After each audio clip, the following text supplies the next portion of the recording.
আপনি কখনো কখনো নিশ্চয়ই কোনো ব্যক্তিকে এটা বলতে শুনেছেন বা আপনি নিজে বলেছেন বা ভেবে দেখেছেন যে আমি আমার নিজের জীবনে যেটা করতে চেয়েছিলাম সেটা করতে পারলাম না, যে লক্ষ্য অর্জন করতে চেয়েছিলাম সেটা অত্যন্ত কঠিন ছিল, আমি এগোতে পারলাম না, আদি ইত্যাদি।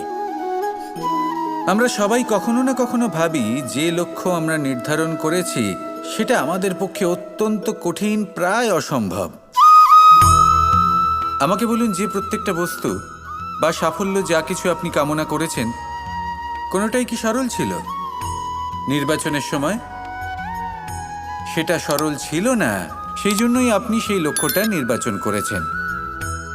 কারণ সংসারের যে কোনো বস্তু বা কোনো সাফল্য যদি খুব সহজে পাওয়া যায় বা কম চেষ্টা করেই লাভ করা যায়, সেটা আমাদের ততটা সন্তুষ্ট করে না। সেই জন্য আমরা জেনে বুঝেই কঠিন লক্ষ্য নির্বাচন করি, কারণ সেই লক্ষ্য আমাদের প্রতিস্পর্ধা এবং সংঘর্ষের সম্মুখীন করে, যার সম্মুখীন হয় অগ্রসর হওয়ার পরে আমরা আরও বেশি শ্রেষ্ঠ হয়ে উঠি।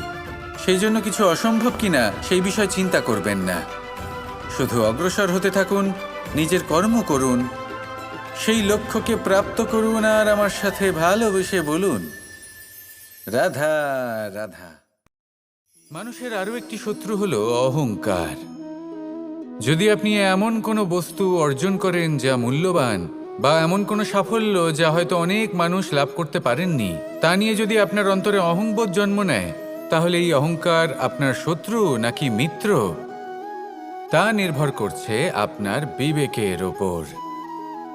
এবার ধরুন আপনি অত্যন্ত শক্তিশালী ব্যক্তি আর আপনি অহংকারী হয়ে গেলেন, আর আপনি যদি তখন বিবেকবোধ প্রয়োগ না করেন আর সেই শক্তির অপব্যবহার করে অনুচিত কর্ম করতে থাকেন, তাহলে আপনার সাথেও সেটাই হবে যা মামাশ্রী কংসের সাথে হয়েছিল। কিন্তু যদি আপনি অহংকার করেন নিজের ভালোবাসা নিয়ে, নিজের সমর্পণ নিয়ে, যে যাদের আমি ভালোবাসি তাদের জন্য আমি নিজের যা কিছুই আছে সব কিছু সমর্পণ করে দেব, তাহলে আপনি দধিচির মতো মহান হয়ে উঠতে পারেন। তাহলে এই অহংকার যা এই সমস্ত সংসারের গতিকে বাধা দেয়, তাকে নিজের বন্ধু করে তুলুন, আর আমার সাথে ভালোবেসে বলুন, রাধা রাধা। আপনি কখনো পলাশ ফুল দেখেছেন? কি সুন্দর দেখতে, লাল রক্তবর্ণ, উজ্জ্বল, কিন্তু এতে কোনো সুগন্ধ নেই। সেই জন্য ওকে শুধু চোখ ভরে দেখতে ইচ্ছে করে। দেখবেন তাকে কিন্তু পুজোতে ব্যবহার করা হয় না, এই ফুল দিয়ে মালা বানানো হয় না। সেরকমই আমাদের জীবনে এমন অনেক ব্যক্তি রয়েছেন যাদেরকে সম্মান অর্জন করতে হয়। যদি আপনি কোনো উচ্চ বংশে জন্ম নিয়ে থাকেন এবং আপনার কাছে সব কিছু থাকে, ধন ঐশ্বর্য থাকে, সব কিছু আপনি আগে থেকেই পেয়ে গেছেন, তাও কিন্তু এই সংসার আপনাকে সম্মান দেবে না। ততক্ষণ পর্যন্ত দেবে না যতক্ষণ না আপনি নিজের অন্তরে গুণ জাগ্রত করছেন, শ্রেষ্ঠ কর্ম করছেন, নিজের অন্তরে ইতিবাচক মনোভাবের এই সুবাস জাগ্রত করছেন। যদি এসব কিছু করেন তাহলেই এই সংসার আপনাকে সম্মান দেবে। এবার এটা আপনার ওপরে নির্ভরশীল যে আপনি কি পলাশ ফুলের মতো হতে চান, নাকি অন্য কোনো ফুল হয়ে উঠতে চান যার সুবাস আছে, যে নিজের সুবাস এই সারা পৃথিবীতে ছড়িয়ে দেয়। আসুন আমার সাথে ভালোবেসে বলুন, রাধা রাধা। অনেক সময় পথে চলতে গেলে এই ছোট ছোট কাঁকড় আমাদের পায়ের তলায় চাপা পড়ে যায়, কিন্তু তাও কখনো এদের অপমান করবেন না। এদের প্রারব্ধকে নিয়ে, এদের ভাগ্যকে নিয়ে, এদের আকারকে নিয়ে কখনো উপহাস করবেন না।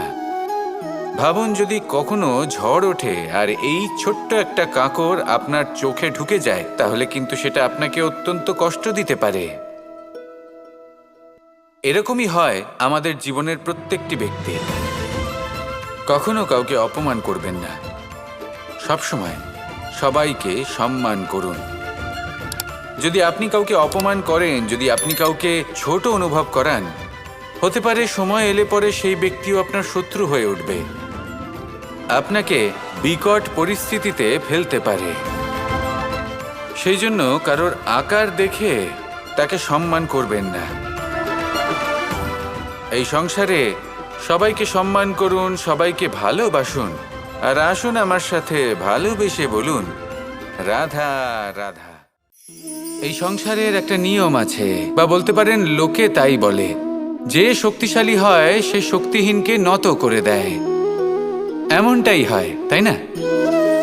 আবশ্যক নয়, কখনো কখনো এমনও হয় একজন অসমর্থ ব্যক্তি সমর্থ ব্যক্তিকে নত করে দেন। এটা সম্ভব, এও হতে পারে। আর এটা তখন হতে পারে যখন তার মধ্যে ভালোবাসার শক্তি থাকে। ভালোবাসার শক্তি এই সংসারে সবথেকে বড় শক্তি হয়।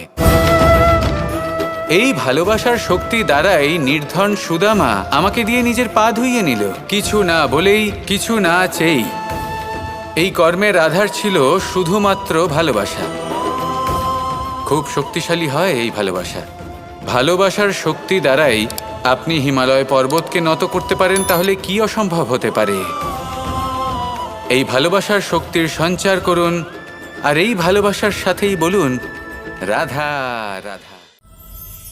যখন আমরা কোনো বনে প্রবেশ করি, তখন এই সবুজ ঘাস দেখে, এই কোমল ঘাস দেখে আমাদের মন প্রফুল্ল হয়ে ওঠে। ভিন্ন ভিন্ন প্রজাতির ফুল, ভিন্ন ভিন্ন রঙের ফুল দেখে এই মন আনন্দে ভরে ওঠে। এখানে শিশুরা আনন্দ লাভ করে, বড়রা ভোজন গ্রহণ করেন, কথাবার্তা বলেন, হাঁটাহাঁটি করে বেড়ান। এবার ভেবে দেখুন, যখন এই উপবনের নির্মাণ হয়েছিল সেই সময় যদি এই মাটিকে সঠিকভাবে খনন না করা হতো, যদি তাতে সঠিকভাবে বীজ রোপণ না করা হতো, যদি কোনো সংঘর্ষ না হতো, পরিশ্রম না করা হতো, যদি চলতে চলতে পায়ে কাঁটা না বিঁধে যেত, তাহলে এই সুন্দর বন দেখে আমরা কি এই আনন্দ লাভ করতে পারতাম? কখনোই নয়। ধরুন কোনো নদীর তটে সুন্দর একটি বন আছে, সেই বনের আনন্দ লাভ করতে গেলে আপনাকে সেই নদী পার করতেই হবে। যদি সুখের নদীর কাছে পৌঁছতে চান, তাহলে তটে যে কাঁটা রয়েছে সেগুলোর সাথে সংঘর্ষ করতেই হবে। এই সংসারে যদি আপনি সুখ লাভ করতে চান, তাহলে সুখ লাভের এই যাত্রা শুরু করতে হবে সংঘর্ষ দ্বারা। তাহলে সংঘর্ষকে স্বাগত জানান, এর পেছনেই সুখ রয়েছে যা আপনার জন্য অপেক্ষা করছে। এবার হাসুন আর আমার সাথে ভালোবেসে বলুন, রাধা রাধা।